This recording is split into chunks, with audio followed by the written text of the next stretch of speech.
지옥 탈출 프로젝트 헬조선 독립군 시작합니다. 또 하나는 아까 그 소진 얘기하셨잖아요. 그 핵심을 자꾸 하게 해가지고 국력을 소진하게 하고. 근데 혹시 저는 그런 생각이 들었거든요. 이게 1월 초에 이렇게 전격적으로 진행한 게 아까 말씀하셨던 거는 자기 궤도에 따라 간 거구나 이런 걸 수도 있고, 또 하나는 미국의 어쨌든 그 대응 자체가 없는 상황, 이런 조건에서 전개됐었다고 볼 수 있는데, 또 하나는 만약에 이제 이 높은 단계 실험이 성공함으로써 오히려 더 올해 한 해를 민생 경제로 더 집중할 수 있는 환경을 마련한 거 아닌가, 주동적으로? 그러니까 그게 요번에 첫 해라면은 뭐 그런 얘기를 할 수 있는데 이제 이미 4번이 했으니까 이제 레귤러를 넘어서 뭐 거의 그 고정화로 가야 된다고 봐야죠. 거기는 아마 돈이나 인력을 별도로 완전히 빼놓은 것 같아요. 루틴화된 거다 이거는. 즉 예를 들어서 사실은 특별한 것이 아니다. 솔직히 말씀드리면 저도 연례적 핵실험 이렇게 호들갑이냐. 좀 더 본질적 이야기해 보면은 정말 몰랐단 말이냐? 사실 다 몰랐죠. 강 박사님 이야기대로라면은 테스트, 수많은 실험 끝에 시험일 수 있다고 본다라면은 그 이전에 사전적인 것이 많았다고 본다라면은 이거 하나 때문에, 예를 들어서 언론의 분석이 뭐냐면은 이번 신년사 뭐 북한 전문가들이 이번 신년사를 분석하면서 올해는 경제에 집중할 것이다라고 대부분 전망을 했는데 수소폭탄을 실험을 했기 때문에 그 전망 다 틀렸다 이렇게 나오더라고요. 이렇게 쓰는 언론 분석은 정말 다 정말 아니라고 봐요. 그런 분석 자체가 잘못됐다. 저는 올해 북측은 사실은 경제 집중한다고 봅니다. 그건 기조예요. 뭐냐? 핵무력과 인민경제 건설 그 병행 전략은 국가 전략이잖아. 이거 한 번도 부정된 적이 없어요. 수소폭탄 실험했기 때문에 인민경제 포기했다. 누가 말도 안 돼. 사실은 지금 2013년 이후 3, 4년간에 매년 한 해의 변화가 뭐 그 이전 10년의 변화보다 더 크다는 엄청난 저 폭발적인 국제 경제 사회적 변화의 핵심 함수가 있다라면은 인민경제와 핵무력의 병진 정책이라고 봅니다. 생각해 보세요.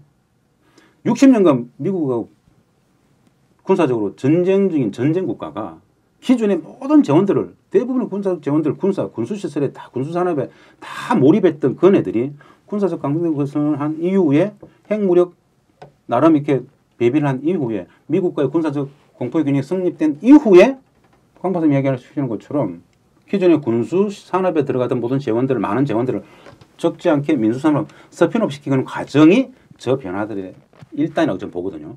미국의 대북 경제 봉쇄이 살아있는 상황에서 밖에서 돈이 안 들어가는데 어떻게 40조 50조짜리들이 전 도시에 걸쳐서 막 올라가겠습니까? 저 재원은 뭘 거냐 이거죠. 제가 보기에는 스피드업, 즉 군수 산업에 들어가던 많은 부분들이 스피드업 되어서 민수산업 전환되고 있다고 보는데, 그것을 가능하게 하는 하나의 가장 확실한 토대가 핵으로 보는 거죠. 즉 가장 최소의 비용을 가지고 최대의 안보 효과를 누리는 게 핵실험들이었고 핵시험이었고 마찬가지다.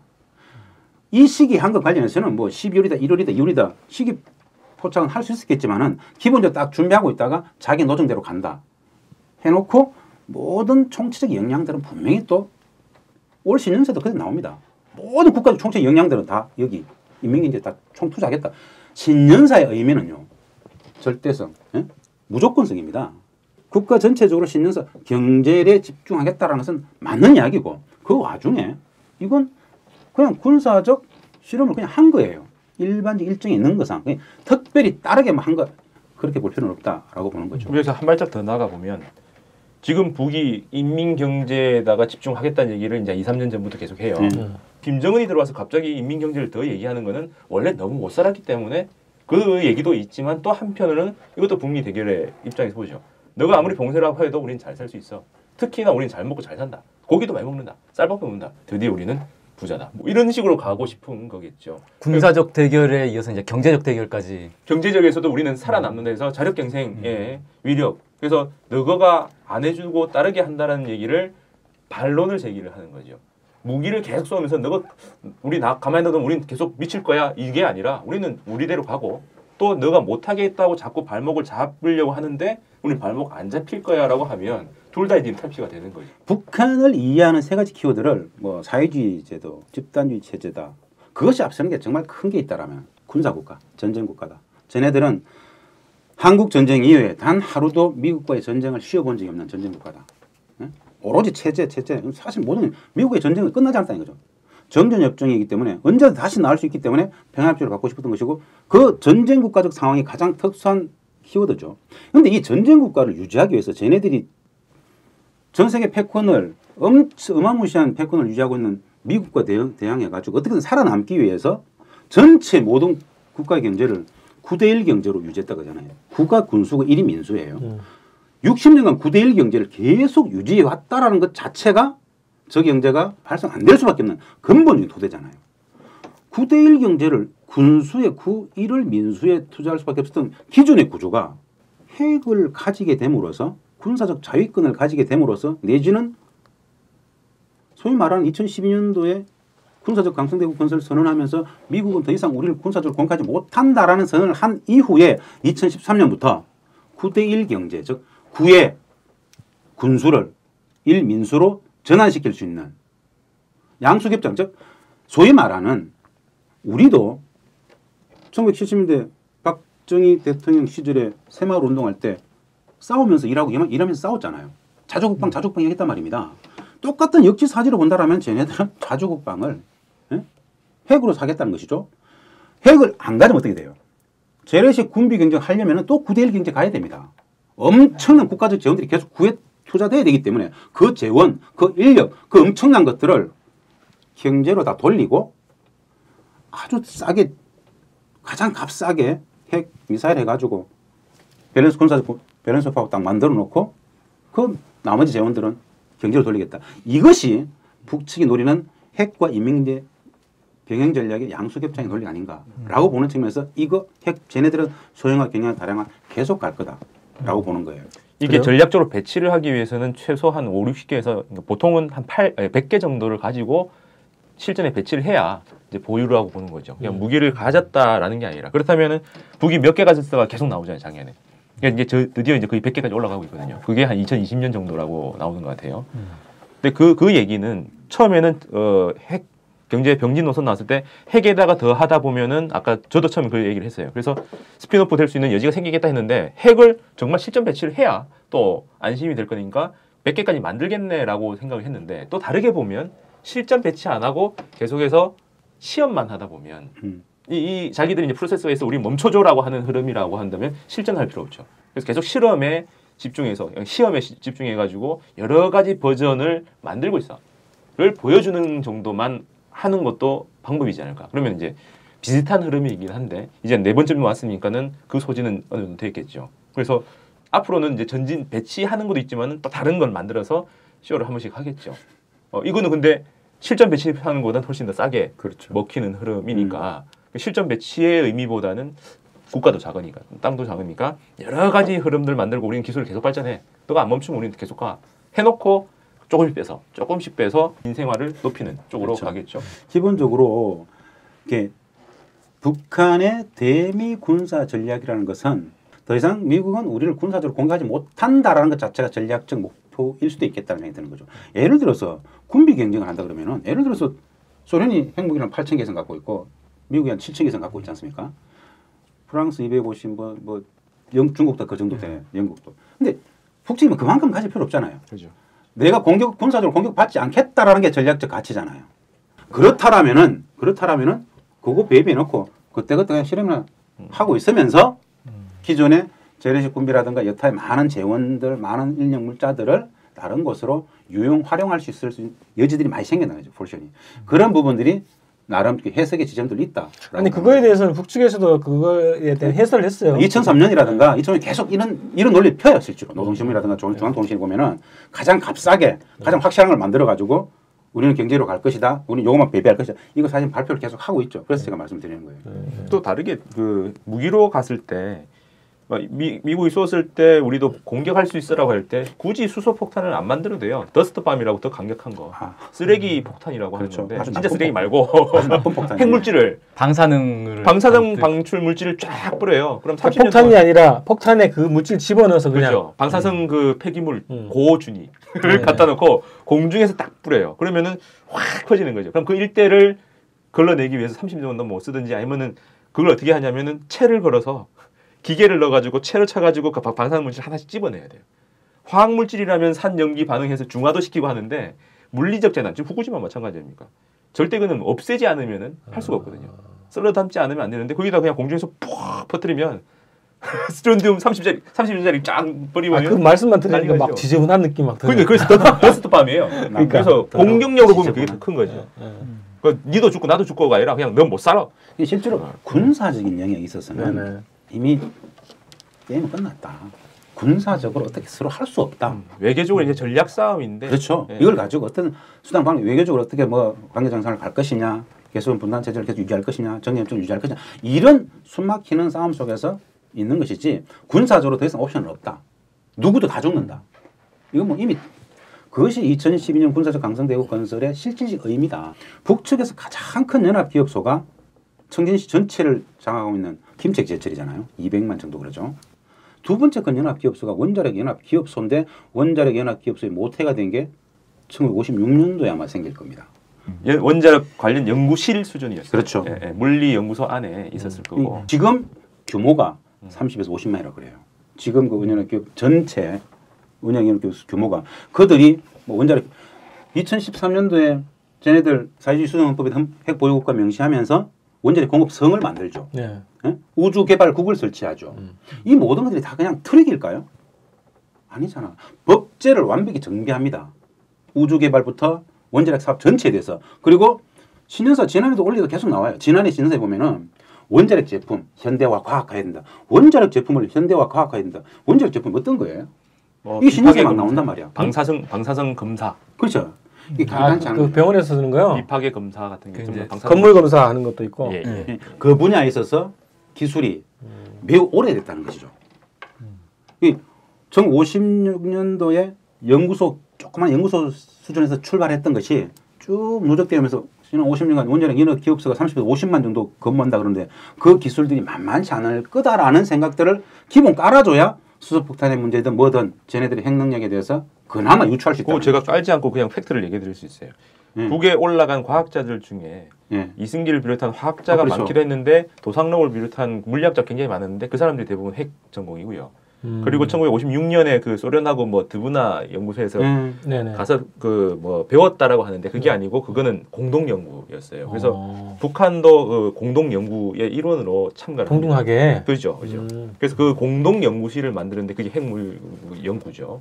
그리고 또 주장하기로는 80년대 중반쯤에 젊은 학자가 소립자 관련된 새로운 이론을 제기했다라고도 나옵니다. 그래서 북한의 역사적 전통에서 화학공업 쪽도 굉장히 좀 집중이 돼 있었는데 물리 전 분야 중에서 예, 핵 관련된 게 굉장히 발달했어요. 그래서 소련하고도 그 몇몇은 동등한 수준에서 연구도 하고 해 나갔던 거죠. 다만 물질에서 이제 문제가 생겨서 많이 없어서 원자로를 몇 개 들고 오는 게 소련에서 들고 오긴 하지만 그 흐름을 보면은 대도 그 대를 이어서 옛날 오래된 인텔리에서 그다음에 이제 신인텔리, 뉴인텔리들이 나오는데 그게 과학적으로도 물리 쪽에 굉장히 많이 들어가 있죠. 그래서 북한이 최근에 나온 그 물리 교과서에 보면 우리의 자랑한 기술 이렇게 나올 때 물리에서 보면은 이런 핵 관련된 게 많습니다. 그래서 원자힘, 전자힘미경처럼 표면을 스캐닝하는 이런 것들이 이제 자기들이 만든 거죠. 그게 뭐냐면 표면을 이렇게 따라가면서 원자 수준에서 그 표면을 굴곡을 읽어내는 거예요.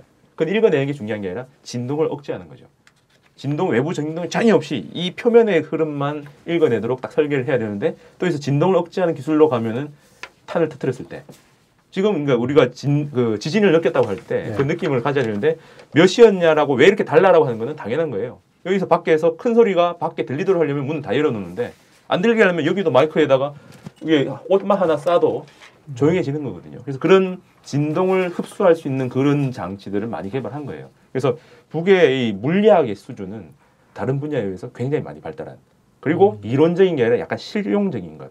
그렇다면 핵에서 실용은 대부분 핵기술이죠.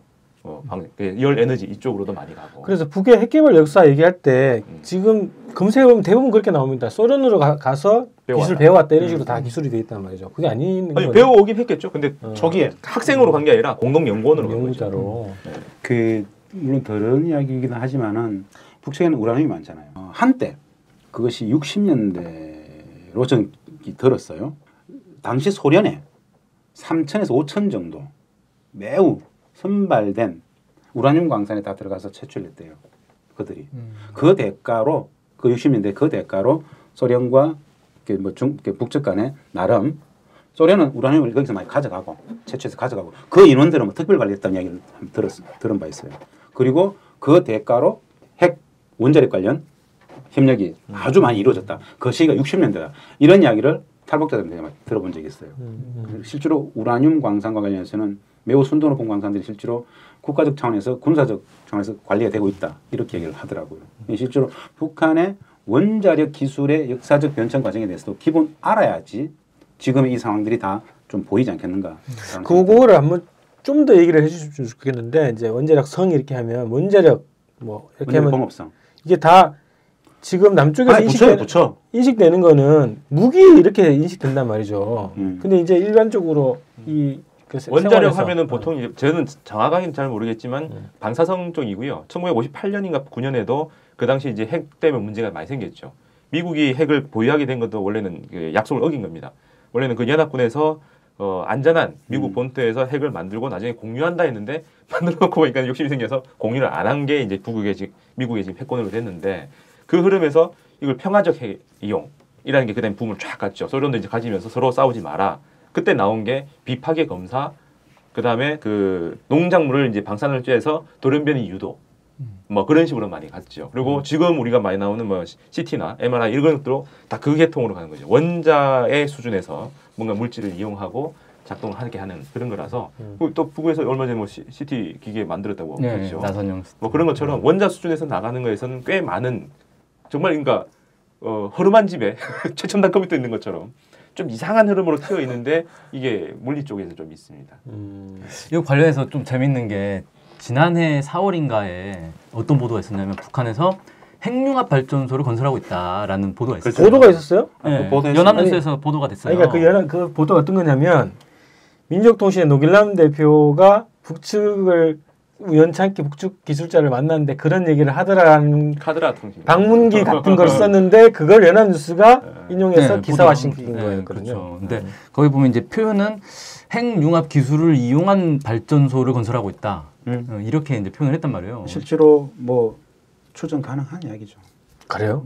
저는 공산과학이라고 저는 좀 다르게 이게 우리나라에서 K스타라고 비정규직의 과학자들이 들어가가지고 이 핵융합을 실험을 해요. 그게 이제 우리끼리만 안 되니까 이제 국제 콘소시엄을 7개 나라가 연합해서 만드는 7개 정도 될 거예요 아마. 그래서 최근에 다시 이제 한다고 하는데 K스타라고 이름 붙여요. 한국의 동방의 불빛 이러면서 이게 고온 고압이에요. 어마어마한 기압 고온이라서 이 안에 있는 핵하고 이 전자들이 다 떨어져요.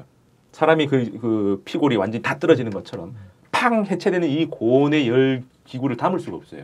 그래서 이건 접촉을 못하게 해서 자기장 속에 원격으로 힘을 작용하는 건 딱 두 개밖에 없습니다. 중력하고 전자기력밖에 없거든요. 그래서 중력은 우리가 조절을 못하니까 전자기계를 이용해서 얘들 가운데 뱅뱅뱅뱅 돌리면서 도망 못 가게 만들거죠. 만들어 놓고 거기다가 불을 갑자기 팍 주는 거죠. 에너지를 확 줘가지고 애들을 팡 튀어오는 게 지금 수준인데 그게 0. 몇 초밖에 안 돼요. 짜박. 기술적으로 아직은. 근데 그거 하고 나서 박수 엄청 쳤어요. 우리가 불을 밝혔어. 태양을 잠깐 만드는 거잖아요. 뭐 그렇다고 주장을 하죠. 그렇죠. 그리고 그 이전으로 가면 뭐 1080년대는 뭐 상원에서 했다고 해가지고 난리가 났는데 답방으로 다 밝혀졌고. 근데 어쨌든 이 돌리는 게 시행이 되고 잘했다 해놓고 이제 또 비정규직이니까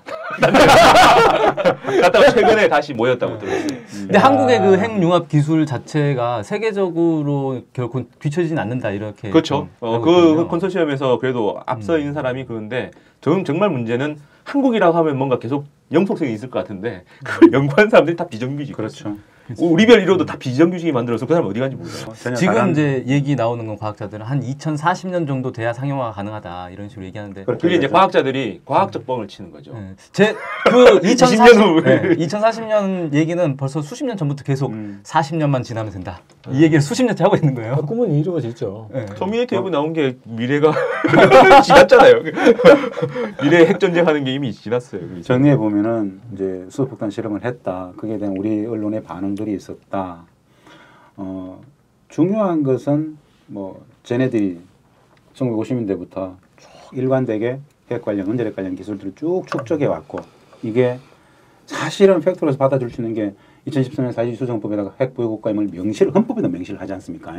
뭐 인정을 받고 안 받고 문제를 떠나서 그리고 뭐 원자력 공업성도 만들고 우주 개발을 설치하고 이런 것들은 다 기구와 제도들을 만드는 법제화잖아요. 법제화. 그 체제가 있다라는 것이겠죠. 이것을 전담하는 성이 있고 정부 부처가 하나 있고 국이 있고 이런 것들은 간단치 않겠다라는 수준에서 북한의 핵능력, 원자력 관련 기술의 능력들을 좀 유추할 수 있는 근거가 있다. 그럼 향후에 이 문제와 관련해서 우리는 어떻게 분석 대처할 것인가, 평화를 어떻게 만들 것인가, 이런 정도의 논의들이 돼줘야 된다 생각이 드는데 지금까지 언론의 반응은 이게 끝없는 그냥 이게 뭐죠? 적대적 관계 속에서 나쁜 새끼들이라는 옛날부터 늘 그랬던 천편일률적으로 그러고 있다라는 거죠. 나쁜 놈이라고 계속 욕하는 순간 마찬가지로 적대적이 계속 전면화되는 순간 위기는 더욱더 올라갈 것이다.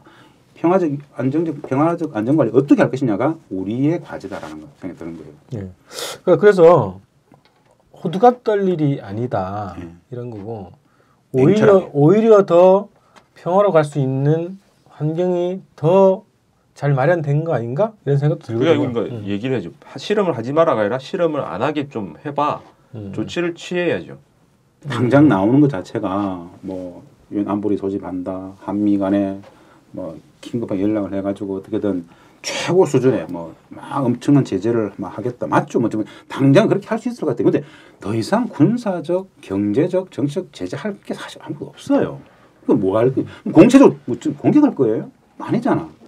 우리의 주 가치는 평화잖아요. 평화. 저렇게 나오는 쟤네들을 어떻게 평화의 둘이 속에서 같이 묶고 세울 것인가가 합리적인 이성적인 판단일 것이라는 생각이 들어요. 제재 일변도의 논의들 자체가 매우 소모적이고 우리가 찌르는 격으로 갈 수밖에 없다라는 거죠. 남북관계는 상호작용 관계이기 때문에. 그렇다면 이성적으로 합리적으로 평화주의 관점에서 이것을 어떻게 상황 관리할 것이냐, 내지는 전화 위복의 계기로 삼아갈 것이냐. 사실은 발상만 살짝 바꾸면은 엄청난 전화 위복의 계기가 될 수 있습니다. 그렇지 않습니까? 핵실험 왜 했어요? 수소폭탄 실험 왜 했냐 이거죠. 중간 논리 필요 없어요. 일관되게 요구했던 북미 간의 평화협정 체결 아닙니까? 본질은 그거잖아. 수소폭탄 실험한 게 우리를 때리려고 한 거 아니잖아. 전쟁 일으키려고 한 게 아니잖아요. 못 믿는 거죠. 아시잖아요. 부시가 이라크를 왜 때렸습니까? 대량 살상 무기 찾는 때렸잖아요. 그 한 달 전에 유엔 사찰단이 대량 살상 무기 이라크에 없다고 선언했음에도 불구하고 때렸잖아요. 근데 전쟁 끝나고 나서 찾아봤는데 대량 살상 무기 안 나왔죠. 그런데 이미 그 2003년 4월에 공식 우리 핵 있으라고 선언했음에도 불구하고 우리 핵 있어 막 이야기하는데도 불구하고 부시는 북을 공격 못했죠. 워싱턴 백악관에 그 기자가 물었어요. 부시 대통령한테 왜 핵이 있다고 그렇게 이야기하는 북한은 제주도 못 가면서 왜 없다고 그렇게 이야기했던 이라크는 때렸느냐라고 이야기했을 때 부시가 어떻게 대답했는 줄 아세요? 이라크와 북한은 다르다 이야기했어요. 뭐가 달라요? 핵을 갖고 있고의 차이죠 이거. 그거 말고 다른 게 없어요. 그러네. 그렇다면은 실제로 북측의 논리가 맞는 거잖아. 우리가 핵을 보유하고 있기 때문에 미국을 못 때린다는 이야기죠. 이것이 뭐 군사적 자유권이라고 이야기 그 논리의 기본이거든요. 저렇게 쭉 점입가경으로 계속 핵실험을 계속 가져가고 있는 것들은 결국 본질적 가치는 북미 간의 정상화 평화를 이야기하는 거예요. 평화. 이거 사실은 함수도 아니잖아. 방정식도 아니에요. 바로 이어지는 거거든. 그렇다면 우리의 본질적 가치하고 평화도 마찬가지지 않습니까? 핵 폭탄만 볼 것이 아니라 그것을 왜 만들면 왜 저러고 있으면 배경을 봐준다라면 평화로 바로 직결된다는 이야기죠. 거기에 전착해서 협상의 테이블을 안고 정의협정을 평화처럼 맺어가고 이 모든 것들을 한꺼번에 풀 수 있는 엄청난 대반전의 계기가 이미 나와 있다 이거죠. 저희들이 전쟁하자는 건 아니니까. 그래서 정리를 하면 지금 북의 얘기에 대해서 실험에 대해서 호들갑 떨 필요가 없다. 이 얘기는 이미 2006년 버전이다. 오히려 이거는 미국이든 남한이든 북한하고 그 관계 정상화, 평화 체제를 만들지 않았기 때문에 계속 하니까 만들려고 노력을 해야 된다. 오히려 또 의도를 따지면은 미국에서 전략적 인내가 아니라 방치가 아니라 유도를 하고 있는 게 국력 소진이라면 북은 앞으로는 경제 발전에 더 갈 거다. 그러면 과학 기술의 힘에 의해서 혹은 발달한 그 원자력 무기 제조 기술을 가지고 북이 자꾸 달리고 있을 때 그게 어디서 나왔는지를 보면 굉장히 오랫동안 그쪽에 힘써왔던 흐름이 있다면 똑같이 민생 그 안정, 경공업 쪽에서 더 투자를 많이 해서 갈 때 과학기술적인 게 뭔가 들어가지 않을까라는 게 이제 나와서 그쪽을 더 보게 된다면 요번 사건에 대해서 다른 흐름으로 볼 수 있을 것 같은데 그렇다면은 북이 이 민생을 키우는데 보면은 최근 3년에 굉장히 많이 변했죠. 김정일 들어오고 나서 갑자기 뭐 빌딩들도 많이 세워지고 뭔가의 발전한 모습이 쫙 보이는데 북한 경제하는 사람이 딱 두 가지를 얘기합니다. 북한의 저러한 변화가 어디서 왔느냐? 전부 다 외부에서 들어왔을 건데 북중 경제 그 무역 흐름을 봐야 되는데 그게 별로 안 달라진 크지 거죠. 않죠. 변동이 크지 않다는 거죠. 오히려 더 내려가고 있다는 네. 얘기도 하고 있습니다. 내적 생산성이 결국. 수입이 더 준 것도 있고 그죠? 네네네. 그래서 그러면 북중 간의 이 흐름이 아니고 그럼 러시아인가? 러시아도 아직 들어가지는 않았어요. 그렇다면 외부로 리소스가 들어가는 게 아닌데 북의 저 외향이 저렇게 왜 바뀌었을까? 잘 봐야 되죠. 예, 예. 그럼 그 다음에는 얘기가 또 시장화를 얘기해요. 요즘 막 시장화가 굉장히 많이 나오는데 시장화가 많이 한다는 건 이거는 만들어 놔야 이게 뭔가를 그렇죠. 하는 거죠. 이게 유통시키는 흐름이나 자극을 시키는 거니까 결국 안에 있던 능력치들을 잘 끄집어내게 하는데 시장화가 활용될 수는 있지만 그렇죠. 시장화 때문에 더 잘 됐다라고 얘기하는 게 없죠. 그러면 내수를 가지고 자체 생산 능력 가지고 지금 북한에 변화가 일어나고 있는데 그게 어디서 왔느냐를 추적해서 보면 되죠. 그러면 2013, 14, 15년 신년사를 딱 보면 이전과 다른 용어가 딱 하나 나옵니다. 국민 협동 작전. 국민 협동 작전. 예, 예. 그래서 리소스가 내부에 있었고 그거 가지고 길러내고 그걸 좀 더 자극을 하기 위해서 시장적인 요소를 가미하긴 했지만 거의 대부분 자력 경제의 일환으로 가고 있다. 더 자력으로 가야 된다라고 얘기를 하면서 여튼 그 형태가 갖춰지고 있다라는 게 지금의 흐름이죠. 그렇다면 핵을 이렇게 막 실험했다고 해서 북이 민간 경제가 돌아가는 걸 방치할 거냐? 오히려 더 열심히 하겠죠. 너가 그렇게 유도를 해도 우리 열심히 잘 살고 있어. 더 이상 우리를 쪼우지 말고 그냥 악수해. 라고 나가려고 하면 더 하겠죠. 그러면 이제 앞으로 군이 얼마나 현장에 많이 들어가는가. 근데 요건 약간 좀 줄은 것 같긴 해요. 그 언급이. 요 문제가 여기에서 이제 받고 싶은 게 이런 거예요. 북측이 노리는 건 북측이 노리는 결국 회담하자 협상하자는 거거든. 계속 파고 높이는 것은 너네들이 핵 보유 국가로 인정하고 말고의 문제가 아니다. 이미 게임은 끝났다. 우리 정도는 영향돼. 이걸 인정하는 순간 미국은 협상 테이블에 앉아야 되잖아요. 핵 보유를 인정해주면 협상에 앉아야 될 거 아니야. 협상에 나가기 싫다는 것이죠. 북측은 계속 올려가는 거겠죠. 여기에서 미국이 살짝 마음을 바꾼다라면 협상에 앉을 수 있는 거겠죠. 그것을 우리는 모티브로 삼아야 된다는 것이고 아까 강 박사가 얘기했던 스피노비인데요. 정말 쟤네들은 군수시설, 군수산업에서 군사 무기를 만들던 군수 일용 공장에서 애들 유모차를 만든다는 거죠. 지금. 네? 이 변화들을 우리가 어떻게 평가할 것인가. 그걸 제대로만 평가해 준다라면 구조적 저성장에 빠져있는 대한민국 경제가 손만 잡으면 폭발할 수 있다는 것이죠. 우리에게는 평화가 돈이더라. 평화가 경제더라. 한반도 평화경제의 기본 코어가 남북 평화경제에 있다. 구조적 저성 이거 못 벗어날 수가 없어요. 정말 유일한 블루오션이 구조적으로 블루오션이 있다라면 우리한테 지난 70년의 분단체제를 넘어가는 상호존중 평화만 있으면 폭발하는 한반도 경제가 있다는 것이죠. 우리는 제2의 한강의 기적을 쟤네들은 대동강의 기적을 같이 가는 거지. 이게 우리의 목적이잖아. 분단을 넘어서 평화로만 간다면 이 모든 것들이 현실이 되는데 그 모든 것을 막고 그냥 분단체제 유지 자체가 적이라고 이야기하는 건 모든 건 게임 끝이잖아요. 적이 아니라 동반자다. 평화를 만들어가는 똑같은 한 상수라고 인정하는 순간 이거 상호존중이에요. 상호존중. 그 부분도 지금 분위기가 많이 익은 게 2015년을 보면 정경련에서 5월에 먼저 남북 경협이 유일한 계획을 발표했죠. 5월 그다음에 8월달에 민주당 그다음에 통일준비위원회 그다음에 대양 상의까지 해서 이때까지는 남북 경협을 반대했다라고 봤던 사람 혹은 단체들이 남북 경협만이 살 길이라고 막 나와요. 그래서 이거는 북이 무너지기 직전 상황인 흐름인 것 같아요. 왜냐하면 남한에서 이제 더 이상 먹고 살 돌파구가 안 나오니까. 실제로 경제 문제는 정말 심각합니다. 이거는 구조고 저성장, 저소비, 저생산, 인구 감소까지 우리 눈앞에 있는 재앙과도 같은 부분인데 우리 이념에 갇혀 있어요. 이념에. 그런데 저거 생각만 살짝 바꾸면요. 대폭발하는 경제가 저기 있어요. 예? 전 사실은 이 자리에 있습니다만은 이 사건을 가지고 또 개성공단 또 어떻게 문 닫을까 싶어가지고 엄청난 고민이 되는데 안정적이고 평화적인 상황 관리가 우리가 가져가야 될 기본 과제이고 그건 매우 단순하다. 현 대통령의 아버지 박정희 대통령 시절에 맺었던 1972년 7.4 남북 공동성명에서도 상호존중 이야기하잖아요. 상호존중이면 다 게임 끝이에요. 뭐 어려운 거 아니잖아. 그러면은 상호존중의 태도, 원칙, 정신만 다 가지고 있다라면은 전혀 못 봤던 새로운 세상이 남북관계에서 열릴 수 있다. 구조적으로 열린다. 제도적으로 열린다. 거기에 평화경제가 있다. 그렇기 때문에 이걸 오히려 반전, 계기로 삼아가자. 관점에 참 인식만 살짝만 바꾸면은 오히려 엄청난 계기가 된다. 그 말씀에서 지금 대한상의하고 정경련 이쪽에서 하자 그러잖아요 지금. 이념의 문제가 아닌 것 같아요. 그렇죠. 그러니까 군사적인 대결에 의한 그 동북아 질서 재편기 때문에 이렇게 된 거고. 대한상의가 어제 나왔나요? 박용만 회장이 대한상의 회장이 1월 4일이고 5일 첫 그날 그 대한상의 출입 기자들하고 대화 속에서 뭐죠?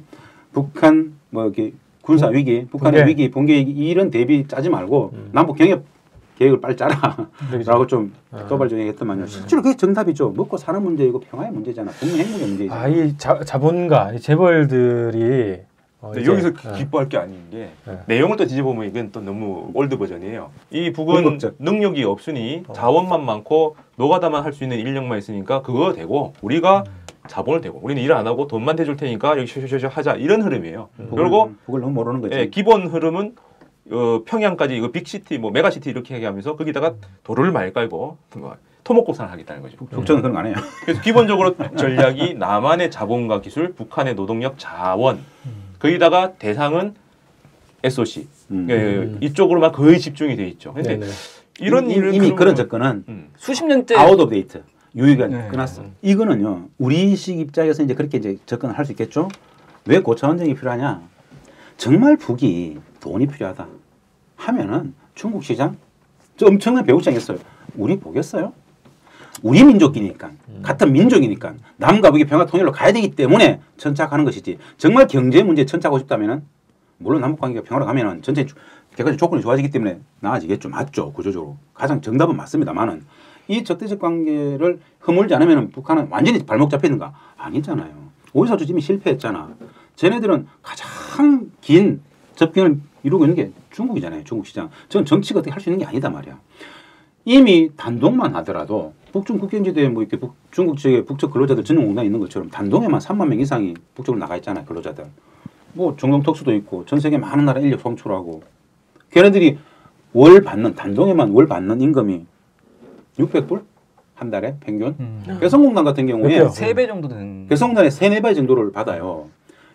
이런 생각에서 이 시점에서 잘 생각해 봐야 돼요. 북측은 개성공단 왜 할까? 정말 순수 경제주의적 관점에서 본다라면은 쟤네들 중국이든 러시아든 엄청나게 방대하죠. 할 수 있겠죠. 남북 관계를 풀어야 되는 것은 근본적인 문제, 경제의 문제가 아닌 평화의 문제를 근본 풀어야 된다라는 근본 가치 거기에 있기 때문에 그것과 경제가 같이 가면 우리는 뭐 경제잖아. 평화도 따라오는 이것이 만날 수 있다라면 저는 굉장한 폭발력이 있다고 보는 거죠. 북쪽도 이것이 기본되어야 전 세계 어디를 만나더라도 북미가 어디를 만나더라도 기본적인 자격을 할 수 있겠죠. 북한 수소 핵시험의 의미와 파장 3부에서 계속됩니다.